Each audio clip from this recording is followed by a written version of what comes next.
Hello and welcome to the inaugural episode of Code Green, a podcast series where we explore the intersection of climate change and artificial intelligence in Asia. I'm Urvashi Aneja, the founder and director of Digital Futures Lab. We are an India-based research organization that examines the impact of technology on society in the global south. Through evidence-based research, systematic foresight, and public engagement, we work to realize equitable, safe, and sustainable digital futures for all. Starting in 2003, supported by the Rockefeller Foundation, we conducted a year-long study on the implications of rapid AI development for climate change in the Asian context. A key finding from our research was that to align AI innovation trajectories with the public interest, we need to address existing disciplinary silos and facilitate multidisciplinary conversation on pressing climate and technology issues. Climate tech investors need to start talking to grassroots organizations, and technology companies need to consult with academics and climate scientists. Right now, these groups barely engage with each other. If this trend continues, we are likely to create top-down AI interventions that do not address the needs of the most vulnerable to climate change while further damaging the planet with futile innovation. To facilitate such dialogue, we are launching this podcast series. In each episode, we will speak to leading thinkers and practitioners working at the intersection of AI and climate action.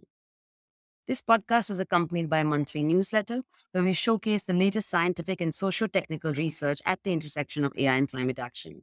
You can access both the podcast and our newsletter at codegreen.asia. This podcast is supported by Earth Venture Foundation, a not-for-profit foundation that supports scientific research to advance climate action. In this inaugural episode, we discuss opportunities and challenges from three different perspectives: policy, technology, and financing. Elina highlights the importance of close collaboration with local stakeholders and indigenous communities while developing AI solutions in Asia, and also highlights the invisible costs of AI. Alpan provides technical insights into building AI for climate action, referring to use cases from agriculture and health in the climate context. And finally, Varad examines issues of financing, particularly opportunities for supporting adaptation technologies, and shares details about existing collaborations and initiatives in Asia. Without further ado, let's hear from the experts. My colleague Jayan Sriram will host this episode. Hi, I'm Jayan Sriram. I'm a journalist and media consultant, and I'm going to be hosting this first episode of Code Green. Our first guest is Elina Noor, a senior fellow at the Asia program of the Carnegie Endowment for International Peace. Elina specializes in international security, geopolitics, and cyber policy, with a focus on the Asia-Pacific region.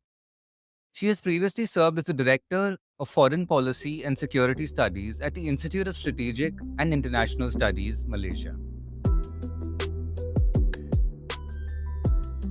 Elina Noor, welcome to the first episode of the Code Green podcast. Thank you so much for being with us. Thank you so much for having me, Jen. So, to kind of set some context here, considering Asia's geopolitical and policy developments, what do you see as the most critical opportunities really for using AI to address climate action? Yeah, thanks for that question. I guess we're starting off broadly, and my initial note of observation would be that Asia is such a huge and diverse region, as we know. But maybe if we zoom in into the sub-region that I know best, which is Southeast Asia, and even then I don't assume myself to be an expert, but it's the region I'm most familiar with. Even within Southeast Asia, many diverse approaches to both AI and climate. But I think one of the commonalities that the region shares is a pragmatic approach to trying to solve for climate problems that are front and center in the region right now. And as a result of that pragmatism, what we've seen is an openness to receiving different forms of technology, no matter where they come from, so long, again, as they are suited to the local context for the particular problem that's trying to be mitigated. So there isn't a distinction drawn on ideological or political grounds on where that technology comes from. So long as, again, that support is, offered in a sincere fashion and in cooperation with the local authorities and local stakeholders, other stakeholders, there's been this genuine receptiveness and welcome of technology as the next generation means of solving for more complex climate problems. I think the second thing that I point to is that moving from the stratospheric kind of analysis to the ground, we've seen a real growth in local efforts and expertise using AI technologies for very specific contexts and very specific use cases in places like Indonesia and Thailand with smart farming to kind of predict climate patterns and crop yields. In Indonesia, for example, to predict haze disasters using not just AI platforms, but pairing that up with social media as well. We're trying to get the word out to as many people as possible. And we've also seen, interestingly, the use not only of very hyper-local contexts, but also a recruitment of even indigenous communities who've long had a very tight and strong relationship with the environment to try to get the word out on climate to a broader audience more effectively. Okay, that's a great way, I think, to frame the practical approach to technology adoption in the region, which is informed by collaborative processes. So, building on this, what are the kinds of technologies that are out there, and at what stage of implementation? Yeah, that's a really good question for which I don't have a super answer because I think we're still trying to assess the effectiveness of AI powered tools in mitigating or adapting to the climate crisis. Some of this AI technology being rolled out in the region is still quite new, and the metrics of success are still pretty open, and it's hard to segregate what has really contributed to the success of AI technology in mitigating some of these climate emergencies versus some of the other tools that may have been used in concert with AI. So I think those are some of the difficulties. But one of the interesting things, Eileen, I just returned from the region actually talking to people who work on the ground in remote areas with indigenous populations on climate issues using technology. And one of the really fascinating examples I learned was the use of AI to record indigenous conversations about climate. And so this is a way not only to preserve the culture and language and knowledge perspective on climate amongst indigenous populations, but also to enable others to learn more about them. And again, this is all at the very fundamental rudimentary stages. But I think it shows a lot of promise about enriching not just the corpus of knowledge through AI powered tools on climate, but also as a bonus, preserving some of this knowledge for the modern world. I will just add as a final point, what was really intriguing to me was that in trying to get this conversation started in the indigenous language of the community that was recorded, there were difficulties in translating some of the concepts related to climate, whether it's pollution or whether it's something else. Because as we all know, indigenous populations have seen themselves and indeed have been stewards of the environment and by extension, the climate. And so to not only introduce, but to translate some of these concepts relating to a more recent phenomenon of climate crisis has been really difficult. And so I think that's a really interesting example of the intersection of AI and climate, not necessarily for climate mitigation directly, but in a more indirect way. No, thanks. I think that was a really interesting example, and it's interesting to hear how many facets there really are to this in terms of how, more broadly technology and climate action, but also when AI comes into the picture. But to sort of address a more specific kind of policy challenge, what according to you would be the let's say the most critical challenges and risks in using AI to address climate action? And when we talk about equitable access, yeah, what are the key barriers really do you see? Yeah, maybe if I can go back to that kind of two-stage analysis when we talked about the opportunities kind of at the policy level around the topic. So if we were to look at, remember I talked about kind of the pragmatism of Southeast Asian stakeholders. That is getting challenged by the political bifurcation and the securitization of all things technology, including of AI. And so this narrowing of spaces, of standards, of access, of capacity based on certain political preferences or inclinations, I think it's going to impinge on some of the opportunities that a region like Southeast Asia sees with regard to AI and climate. And I think related to that as well, that is a lack of awareness, both in the region, in Asia writ large, but also in other parts of the world, that a lot of this AI tech is really premised on colonial legacies and patterns of extraction and exploitation, particularly when it comes to how data is collected, how geographies have been mapped. So a lot of this may be old data from the colonial period that hasn't necessarily been updated. A key challenge in Southeast Asia is the digitization of records. And so if these documents, this data is based on, data that is 50, 60, 70 years old, you might not have the most recent up-to-date data that is suitable for AI-powered mitigation. And I think also closely related to this, I know we're trying to keep it to two, but there's so many challenges that we can talk about, right? I think what I will just say is AI is not cheap, right? And if we're talking about equity, we're talking about the power and resources to compute. Obviously, there's not going to be the same amount of resources in a subregion like Southeast Asia versus in the global north, for example. And so we have to think through how some of that inequality and equity can be reduced if we're all trying to work together to the common good of mitigating the climate crisis.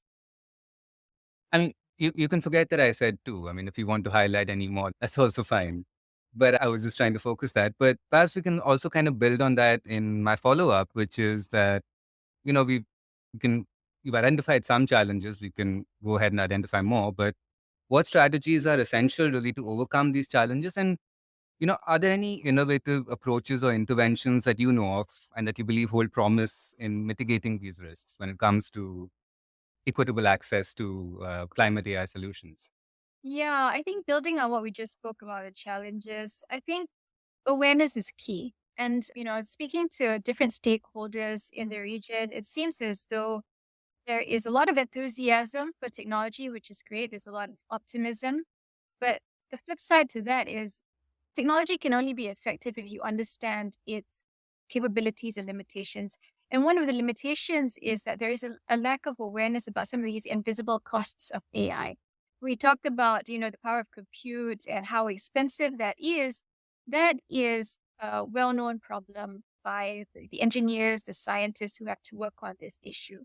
What is less known, I think, not only amongst the technical community, but also the policy community, is the labor that goes into data annotation and data labeling, the challenges of data collection itself. But I touched on this a little earlier, and the complete and total environmental costs of AI. The irony is that we're trying to use AI to mitigate some of these climate consequences, but AI also has a huge footprint, not just carbon footprint, but a footprint on the biosphere as a whole. And we haven't really taken into account the complete range of costs from production of these AI systems to the depletion or termination of these AI systems. Often we just focus on that one phase of users and applications of AI, and we try to measure how the quantity of greenhouse gases that are emitted, for example. But every single phase of AI has a cost, and we haven't completely built that in.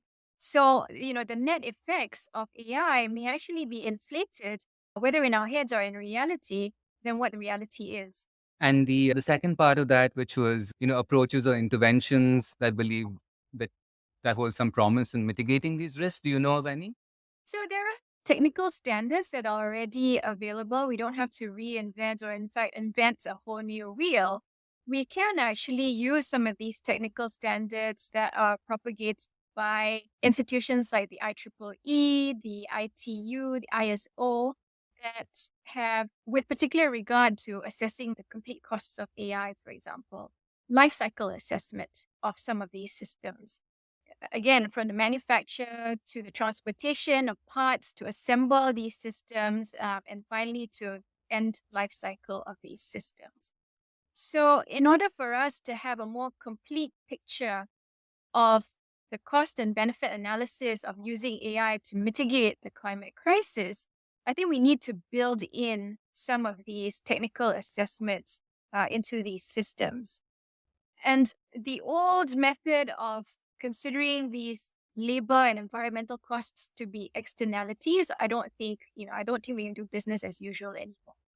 These costs, these invisible costs, need to be built into the systems in order for countries in Asia, in Southeast Asia, South Asia, to fully understand what it means to not only import, but use some of these AI systems that are being sold, exported from the global north. Right. And, thanks for that. I think that was really interesting. And, just as we're kind of rounding up this discussion and, trying to like tie it together, I want to ask you a question that maybe veers a little bit into finance, but you could also sort of approach it from a finance and policy perspective. What do you see as the most critical areas for investment then going forward to align these AI innovation trajectories with just and equitable climate transitions in Asia? And, again, most can be a financial question, but also, you can look at the question of investments more broadly. Yeah, I think I'll take it from a broader angle, but it also ties into some of the financial investments that should be made, I think. And my particular point is on transparency. If these tech companies, if stakeholders, including the private sector and those in the tech industry, insist on building in these costs that I outlined into their full spectrum of proposals to government. So complete transparency on how much, each phase would cost, including the environmental and labor costs. Then I think we can have a more accurate picture of just how much money it would take and how much financial support in some instances it would take in order for countries at the forefront of the climate crisis to deal with some of these emergencies using AI. Then we would be able to make, I think, more just and equitable assessments on what is really needed. We talk about capacity building, we talk about technical transfer, but really, I think there has to be not only transparency of costs, but also a traceability of these costs and their footprint of the systems for the climate. And so, if there's a way to sort of put a financial calculation to all these different costs, particularly the invisible labor and environmental footprint of these AI systems, then I think we can make a fairer net assessment of just how useful AI systems for climate mitigation are really. All right. So, coming to the end of our conversation, any last thoughts on what's the way forward for this space and how do we address the risks and challenges? I'm a bit of a cynic, so that's my prefacing remark. But, I think you have to be cynical in an era of greenwashing. And I think it's really important for us to be optimistic about the potential of AI to mitigate the climate crisis. But we also have to have a sobering reality of what it really costs in order to deploy these AI systems to mitigate the climate crisis. And that comes with a certain level of awareness and constant questioning of what we assume to be true or what we've taken for granted to work. And so I don't think we are clearly, again, this is my favorite phrase now, we're not in a business as usual mode because our world is not in a business as usual mode. And so we have to question everything that we've ever learned and taken for granted in order for us to succeed at not maybe not solving the climate crisis. I think we're past that, but mitigating it to the best way possible. All right, we'll wrap up that section there. Thank you, Alina, so much for joining us on the podcast and for that perspective. Thank you for making the time. Thank you so much, Giant. Our next guest is Alpan Rawal, who is Chief Scientist in AI and Machine Learning at the Wadhwani Institute for Artificial Intelligence. With Alpan, we will bring in the technology lens because, from a general listener perspective, that's where the curiosity still lies when it comes to AI and climate change. Alpan is a theoretical physicist by training, with a PhD from the University of Maryland and an undergraduate degree from IIT Kanpur. He has extensive experience in applying machine learning to various fields and has previously led AI teams at both LinkedIn and at Amazon. So let's just jump ahead to the conversation. Alpan Raval, thank you so much for joining us on this first episode of the Code Green podcast. Thank you for making time for us today. Thank you. Thank you for inviting me. So, given your extensive experience, I'm going to start with a slightly broad question so that we can kind of set the stage a bit. So, given your extensive experience in technology development, what do you see as some of the most critical opportunities for leveraging AI in climate action? Because I think these are still very like early developments. I think people have this understanding that Yeah. machine learning can be used for various things, but perhaps not an understanding of specific areas. So, specifically, how do you envision these opportunities, really playing a transformative role in addressing the climate crisis? Yeah. So it's an interesting question because a lot of the work in AI and climate tends to be in the area of monitoring the effects of climate change or monitoring, how certain patterns, certain weather patterns and things like that have changed because of what's happening with the climate. I think our work tends to focus more on some of the downstream implications of climate change, implications for health, implications for agriculture. So, my lens is necessarily biased by those areas. And I think we're already seeing, for example, in health, proliferation of various infectious diseases that are directly or indirectly caused by climate change. And dengue and malaria, for example, are directly implicated in climate change. I mean, there's causative factors within climate for dengue and malaria. DB, there's indirect evidence that shows that DB cases have been increasing, partly due to some of the comorbidities that are associated with TB, some of the livelihood effects due to climate change, and so on, heat related illnesses, and so on.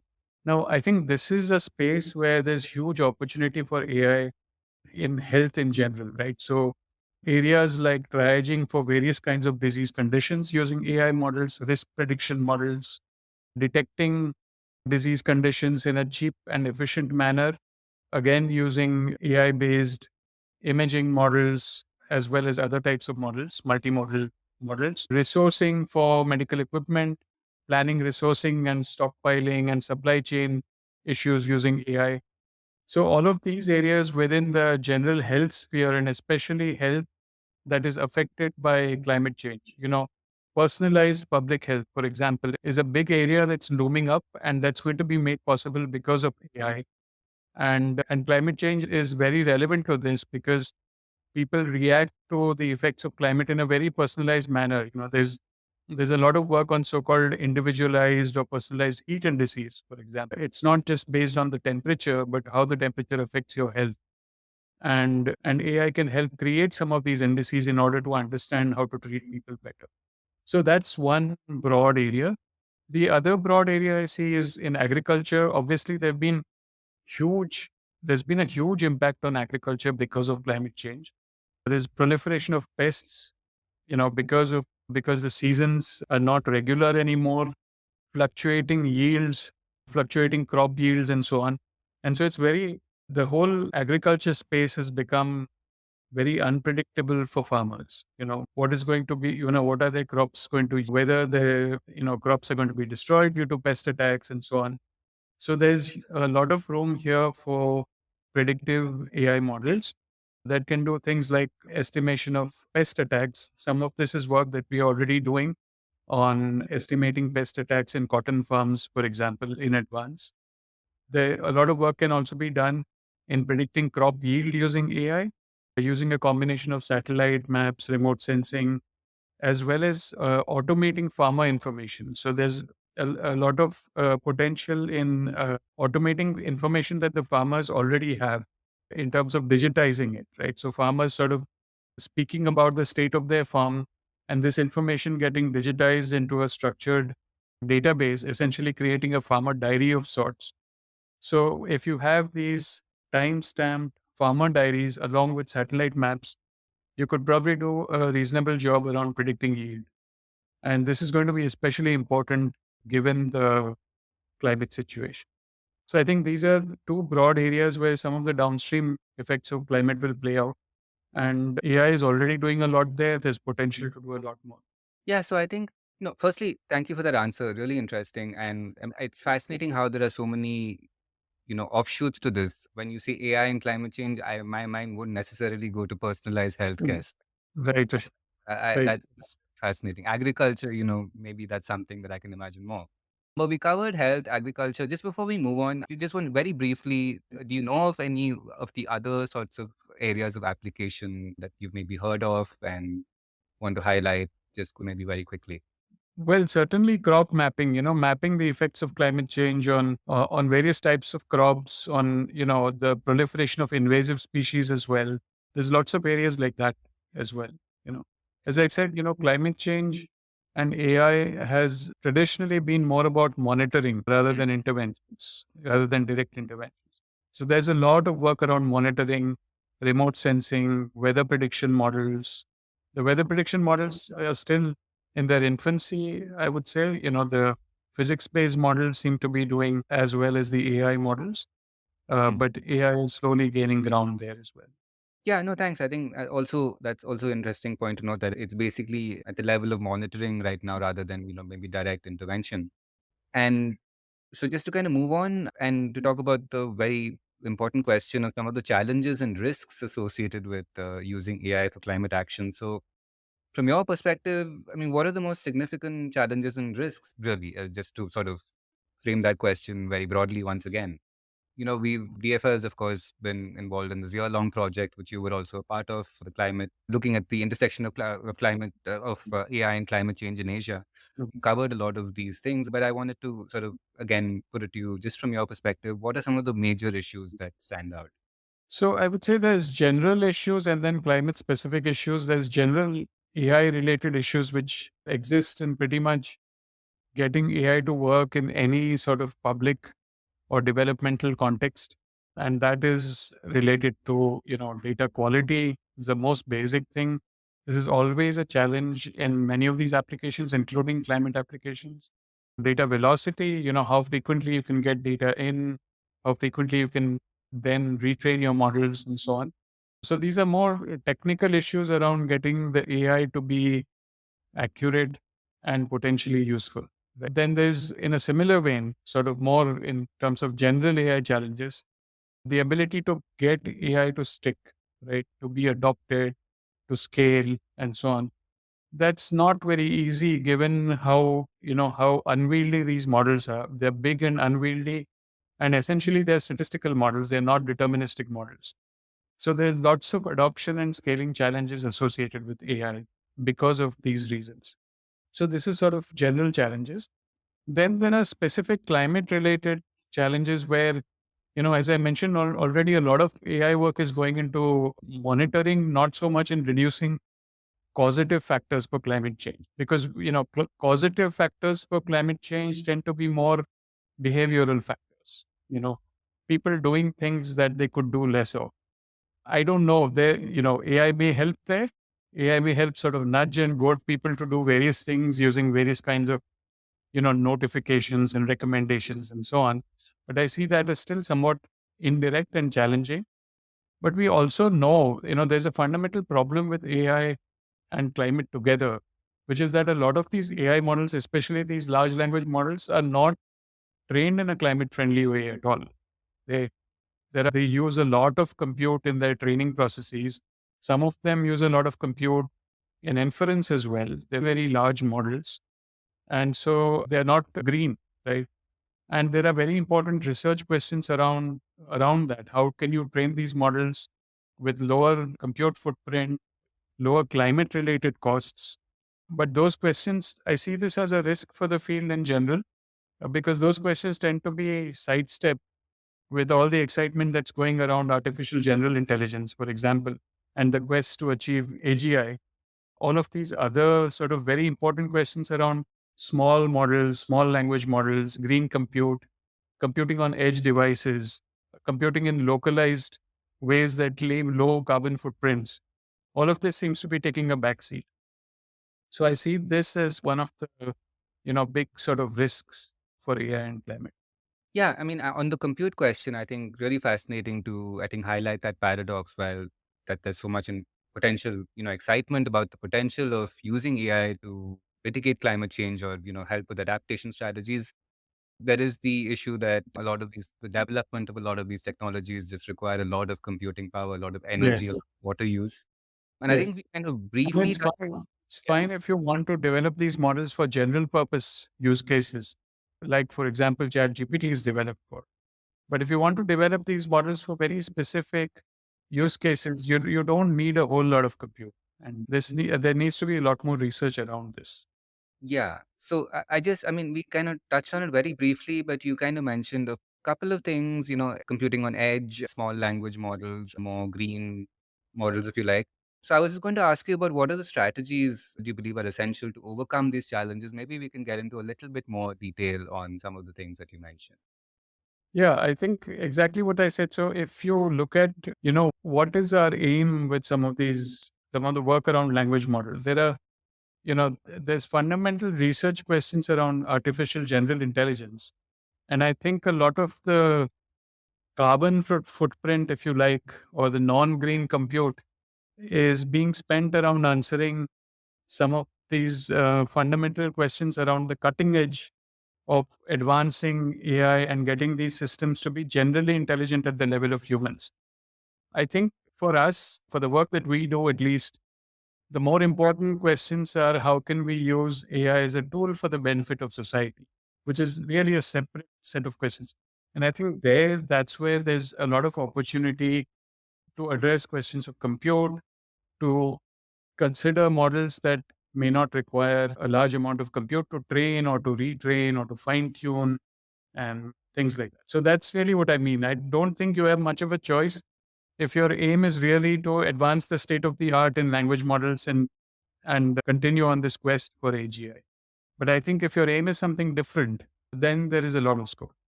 Yeah, again, I mean, I think it's really fascinating, again, to kind of make that distinction between the development of technologies that aspire toward a kind of general intelligence and also looking at, maybe not all AI models need to have that level of compute behind Right. them. They can be Right. more targeted and perhaps even if the purpose can be more focused, I think Yes. is where we were getting to. So really fascinating. And, looking ahead, what do you identify as some of the most crucial areas for investment to ensure that AI innovation and infrastructure growth aligns with more just and equitable climate transitions in Asia? And why would these areas be particularly vital? Yeah. So one is, of course, something that we're already, in a sense, already answered, which is that we need to invest a lot more in this other kind of research on how to get models to perform well on edge devices, small models, both for inference as well as in training in the future. Investing more in research around federated training of these models, especially large language models. How do we get in a place like India, for example, where mobile network proliferation is very deep, at least even if not the network, at least mobile device proliferation is very deep. And so maybe you can do federated learning on these mobile devices, even if they're very cheap devices, and transfer some of the compute there and get it to work for the beneficiaries, those who own the mobile phones and who are actually using them. Right. So basically, create this ecosystem of AI, not just for the user, but also by the user, right, in a more compute efficient way. There's a lot of research to be done in this area. I'm not saying this is a solved problem, but this is where I think this is a good area for investment. The second is more generic in terms of just getting AI to be adopted to solve a lot of these downstream problems that I mentioned earlier, health, agriculture, and so on. I mentioned one of the challenges is data quality, data velocity, and so on. So now, how do you address those challenges? What do you have to invest in order to address those challenges? And I think there the investment really should be in platforms, right? In tech platforms for health, for agriculture, for any of these downstream areas where climate effects come up. And what I mean by platforms is a sort of tech platforms that AI can plug into, that suck in data on a regular basis, where an AI model could be sitting there making inferences. Deployment issues are solved by deployment through the platform. Edge models can sync up with the platform and exchange information in a privacy preserving manner. And we have examples where platforms have worked and where we have AI integrated. in India, we have large platforms like, for example, the Nikshay platform for tuberculosis is a digitized platform where patient data comes in. It's a great place to integrate AI for various applications. And this is also work that we do. There's a eSanjeevani platform for patient doctor consultations that is being used throughout area, including in rural areas. There's the portion tracker platform that is used for tracking maternal and child health. Right? So if we have similar platforms in agriculture as well as in other aspects of health for HIV, malaria, and dengue, and so on, I think the platforms like that are very compelling, present very compelling sort of bases on which you can integrate AI. And in that way, you will solve many of these other issues around the velocity of data, quality of data, adoption, scaling, and so on. So I think this is where these are basically the two areas. There's sort of two complementary areas where I think investment should go. One is on the edge side, small models and so on, and the other is in these large tech platforms. Right, thank you. Fascinating examples. I think we covered a lot, and especially because I was going to ask you about scalability, but I think a lot of the things that you mentioned also, directly contribute to technologies that could be invested in really to these kind of developments could really contribute to, to scaling. Yeah. Yeah, I think the approach of just having a standalone app that has AI in it is going to be very difficult to scale, especially in the context that we are talking about. It's much better to integrate into an existing platform that's already consuming data, it's already being used by beneficiaries. And so, just as we're rounding up, I wanted to just ask you for your final thoughts on, priority areas for just and equitable climate outcomes. And forgive me if all this has been covered, but I thought we'd just bring this together, perhaps in a final segment for this portion. Yeah, sure. So I think there's a lot of priority areas for AI and climate. Outside of monitoring, there's the whole literature around monitoring, as I've already mentioned. But some of these downstream impacts of climate, things that can be addressed or at least mitigated to some extent using AI. I'd love to see more work on, addressing the causative factors for climate change. And if AI can help there, changing human behavior, as I mentioned already, if we can use AI to sort of steer human behavior and at the same time reduce the carbon footprint of these AI models, I think that would be great. I mean, sorry, just one quick follow up. I mean, how far away are we from really like getting to these causative factors when we're talking about, AI? Well, the causative factors are largely known, right? I mean, we know what causes climate change. We know that human behavior over the years and decades, the industrial revolution and so on, has led to a lot of the climate change effects. Now, the question is, how do you get humans to maybe consume less and therefore emit less to live more organic lives in a sense? And that's really a human behavioral problem, right? That's not so much of a technological problem. But what I was wondering was that, just like AI methods can drive, for example, health-seeking behavior in patients, can you devise AI methods that will drive humans to behave in a more responsible manner? For example, through interactions with, I'm not a big fan of constantly interacting with a bot, but say through positive nudges from chatbots, say through behavioral recommendations that nudge you to behave in certain ways that appear as notifications on your phone, for example. It's very indirect, but maybe we can start addressing climate change one step at a time through that kind of.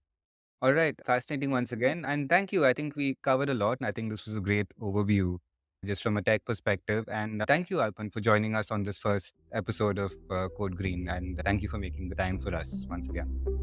Thank you for having me. So that was a teaser, if you like, on the potentials and pitfalls of the technologies involved here. Now let's move on to our third and final lens, that of financing. And our last guest, Varad Pandey. Varad is a leader in Boston Consulting Group's climate and sustainability and social impact practices with a focus on emerging markets. He is part of BCG Asia's leadership team for social impact, climate finance, and adaptation and resilience. Varad Pandey, welcome to the first episode of the Code Green podcast. It's really a pleasure to have you with us. Thank you for making the time. Thanks so much, Jen. Pleasure to be here. So, my first question is kind of a broad one. Given your experience in climate finance, what do you identify really as the most promising opportunities for climate tech interventions in Asia? And how can these opportunities drive substantial progress in the region? Sure. And firstly, let me just say it's such a timely conversation given all the attention that AI is getting over the last 18 months. And just also to mention that firm I work with, Boston Consulting Group, has two big strategic priorities as articulated by our CEO. One of which is Gen AI, unsurprisingly, and the other is climate change. So this conversation really is at the intersection of those two. So I'm delighted that you've invited me. So maybe to start, the way I look at climate tech more broadly is to think about the two components of climate action, right? So there's mitigation, which is reducing the greenhouse gases that are causing climate change, and there's adaptation, which is recognizing that we are now locked into a lot of problems. How do we make our communities and our assets more resilient to survive, right? So let's break it up into these two. On the mitigation side, I think there is a lot of momentum on climate tech, right? And we see that all the time in the news. We have lots of venture capital firms which are now putting money behind it. There is a lot of talk amongst the large funds, whether it's the sovereign wealth funds, pension funds, etc. So the whole range of capital is investing in climate mitigation technologies. I think there are three different types of technologies here, right? There's one set which is already demonstrated massive potential to work commercially at scale. So when you talk about solar, you talk about wind in most cases, you talk about electric vehicles, all of that stuff is now, scalable, ready to go, and we just need lots of capital, commercial capital to scale them. That's one set. There's a second set which I would call the new rocks. I call them rocks because they can be very important, large, chunky pieces of the answer, but they are not yet there in terms of commercial viability. So you have, the likes of green hydrogen that gets talked about a lot. On the electricity side, there's long duration storage, which is still an issue, which needs a lot more investment and technology. There is the whole issue of the grid and the smart grid, and how do you make that work for the new green energy economy. And then there are other areas like, few people realize, but 25% of all emissions come from agriculture and the food systems. So are there ways of regenerative agriculture, for example, which can reduce emissions from greenhouse gases like methane, which are very large in agriculture, while also creating better livelihood? So when you think about mitigation, the at scale ones, the finance, I think, is there, and we don't really need to do anything much about it other than the usual ease of doing business, making it attractive for the private sector to invest. The new rocks that I talked about, that requires more collaboration, collaborative approaches, where you will need to find commercial capital, impact investing capital, and in some cases, even government and philanthropic capital coming together. And we'll go into this a little bit more later on, this whole concept of blended capital, which is becoming such a buzzword. And lastly, you have the third category is the moonshots, which is really about things like nuclear or, direct air capture. These things which are still, some people would argue are still just coming out of the realm of fiction. But really, if we can do some massive breakthroughs in these, they could really, change the whole game. So if you could get, modern day nuclear fission to work without the kind of risks that we associate with nuclear, or even bigger moonshot, can you get fusion to work, right? Those could really change the game. So I think we need to think about technologies for mitigation in this way, and we need different kinds of capital to support these different types of technologies. Now, let me come to adaptation quickly, because that often doesn't get as much attention as the mitigation question does. And we've done some very interesting work in this space. And in your show notes, I'll request you to add a recent study we've done, BCG and the World Economic Forum, on what are the most promising climate tech technologies for adaptation. And the way we framed it there is to say there are three types of, again, technologies here. One set are those that are helping us understand the risks, climate risks, and climate opportunities better, right? So when we use AI or satellites, IoT to gather climate related data, to process it, analyze it, to develop insights from it, right? To monitor how the world is changing, from a physical risk to climate perspective. All of that falls under the category of understanding risk to climate. The second is building resilience against future impact. So, how do you use technologies, build in AI, for example, into our critical infrastructure? So can our flood management systems be better optimized? Can our grids be better optimized? Can we have better preventive maintenance thanks to AI? Right. So, all of that stuff is about building resilience into our systems, into our assets, into our infrastructure to protect against future damage. And the last is respond dynamically when an impact hit. So a bad event happens, how can we be better in responding to it? So everything like using drone to reach hard to reach areas in the aftermath of an extreme event, doing emergency deliveries, or AI's own capabilities to get a faster and better handle on the loss which has been caused and the kind of relief measures that are needed. All of that would come under the responding dynamically piece. So we need to think of adaptation also, break it up into understanding risks, building resilience into our systems against future impacts, and then responding dynamically when an impact hits, and then think of what technologies work there. And as I said, advanced technologies and AI have a role to play across that ecosystem. Right. Thank you. No, I think that was really helpful. I think to break that down into mitigation and adaptation, and also, when you're talking about the types of financing that has gone into both and what the levels are, what is kind of built in right now, and what's kind of a little bit more speculative. So, but just before we move on to more, just talking about AI and specifically, can you share any initiatives or programs that you might have been involved in or that you know of that are currently supporting the development and deployment of climate technologies in Asia? And what impact have they had so far? Yeah. So I think, look, first of all, Asia, I think, is the canvas on which the climate problem will be won or lost, right? And I say this because, more than 50% of the world's emissions are from Asia. It's also large parts of Asia, as you know, are part of the global south and still developing countries. We are not locked in yet into the high emission, high carbon pathways of the global north. So there's a genuine opportunity to leapfrog and not have to rapidly increase our emissions before decreasing them, but to stay on a lower trajectory. So all of this stuff, I think, and of course, Asia is also highly vulnerable to climate change.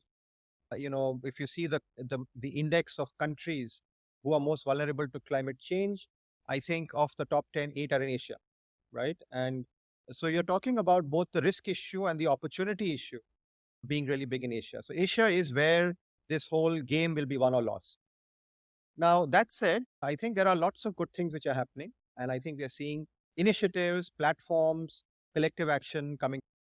There are global platforms that are big in Asia. So I'll call out the Global Energy Alliance for People and Planet, which is a collective action platform of some of the largest philanthropies in the world, which is really looking at energy access and climate action in one breath and trying to see how do we bring a people-centric lens to it, right? And they have large programs now in countries like India, Indonesia, which are like, large developing countries grappling with this. I would also say many of the Asian players, like some of the multilateral development banks, like the Asian Development Bank, have developed new platforms focused on climate action and climate technologies. So there's a platform called IFCAP, which is really about how do you leverage public funding and donor funding to unlock a lot more commercial funding. So they have this thing of $1 in, $5 out mechanism where some amount of concessional funding can unlock commercial funding, right? So that's an innovation in the way even a multilateral development bank is thinking about financing climate technologies and climate action. There are also other platforms in Asia. So one good example is, there's a platform called Pentagreen in Singapore, based with an Asia-wide remit, which is really about, how do we finance what are called marginally bankable projects, which means that there is a revenue stream from that project, but it's not clear it will be commercially viable with the high rates of return that commercial investors want. And is there creative ways to structure that to make the projects viable, right? And Pentagreen is something which is, again, a joint effort, a collective effort between Temasek, the large Singapore government investor, the Asian Development Bank, and HSBC, the commercial bank. So I think we're seeing a lot more of these kind of platforms of collective action that I think give me hope that we are heading in the right direction. We also had the privilege recently to work with some of the countries in the region on some of these platforms. Malaysia, for example, recently launched its National Energy Transition Roadmap. And part of that roadmap, which is also in the public domain, is this concept of a National Energy Transition Fund, which is, again, how can the government come in, not to fund the whole thing, but to fund catalytically share certain proportions or shares of large projects to make them viable so that private investors start taking the kind of risks that are needed to implement climate technologies to realize large scale action, right? So if somebody wants to say do a green hydrogen plant in Malaysia, but it does not feel confident enough yet and wants a little bit of risk cover, say through a risk guarantee, that will give him the comfort to make that large investment, then this National Energy Transition Fund could come in, take, as an example, could provide a guarantee and make that green hydrogen project viable. So we need these kind of, I think, innovative approaches, some of them led by government, some of them led by the multilateral development banks, and some of them led by collective action of different entities that I explained to really unlock climate finance for climate technology, diffusion and scale. Right. No, thank you once again. I think it was really useful to hear about some of those initiatives. And I think let's now come specifically to some of the opportunities, but also the challenges and risks when we're talking about AI, utilizing AI for climate action in Asia. And once again, we're looking at this in this conversation with you, specifically more specifically, if you like, from a financing perspective. So, what are some of the primary challenges and risks that you see in utilizing AI for climate action? Let's start with that. And how do these obstacles affect the effectiveness and scalability of these types of climate tech solutions? Yeah, no, I think it's a big question. I think, there's, as some people say, the world is divided into either, AI enthusiasts that will solve all our problems, or AI like deniers that are going to be the end, doom and gloom.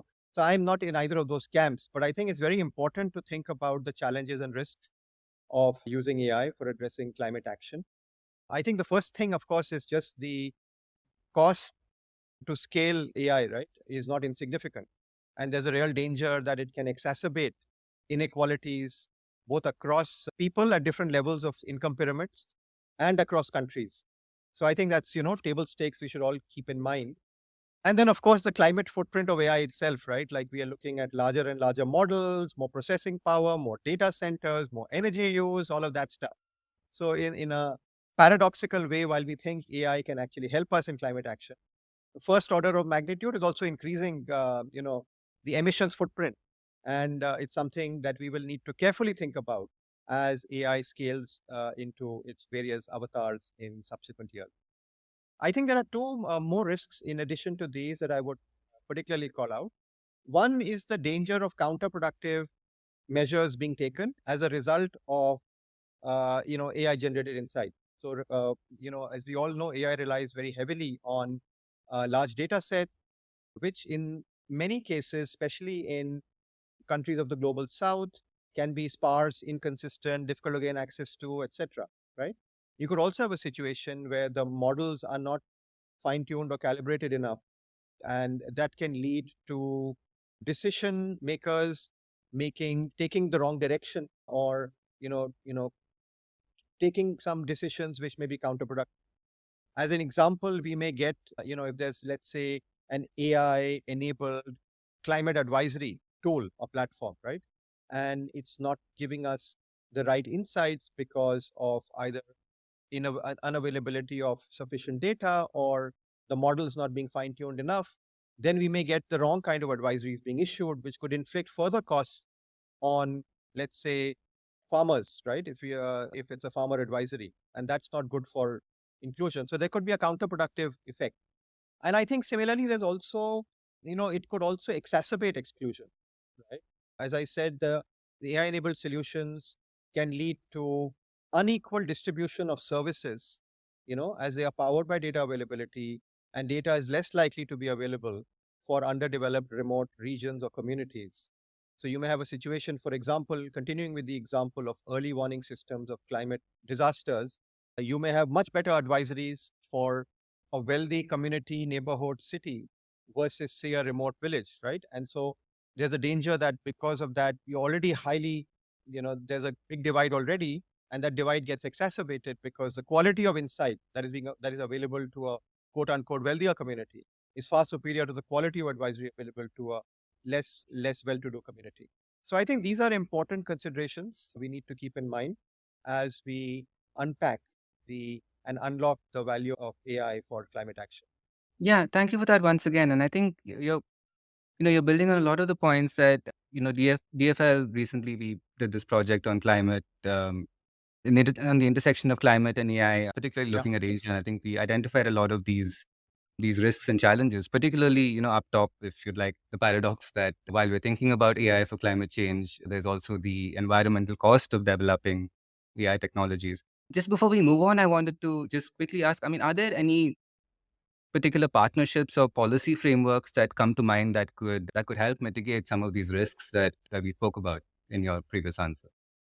Yeah, no, I think, these are all, Jayant, very early stage stuff, right? Like all of this is happening as we speak. And I think we will have to repurpose a lot of our existing forum to have more, you know, more effective conversations and solutioning on this, right? I think, for example, I think under India's G20 presidency, this was a topic that got a lot of attention. And I think we need to continue that momentum. It's not going to be easy because I think cross border, multilateral alignment on some of these things is slow, time consuming, as we know from the history of climate negotiations itself. So, while some progress will come from multilateral action, I think a lot of it will need to come from country level actions as well.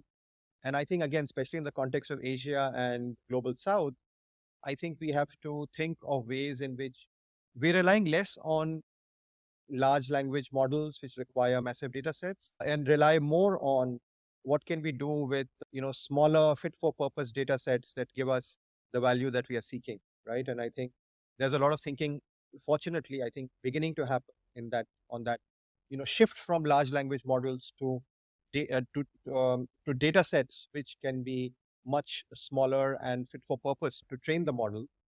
And I think that's the direction in which countries in Asia and the global south need to go. Right, thanks. And just now moving on to looking a little bit more toward the future.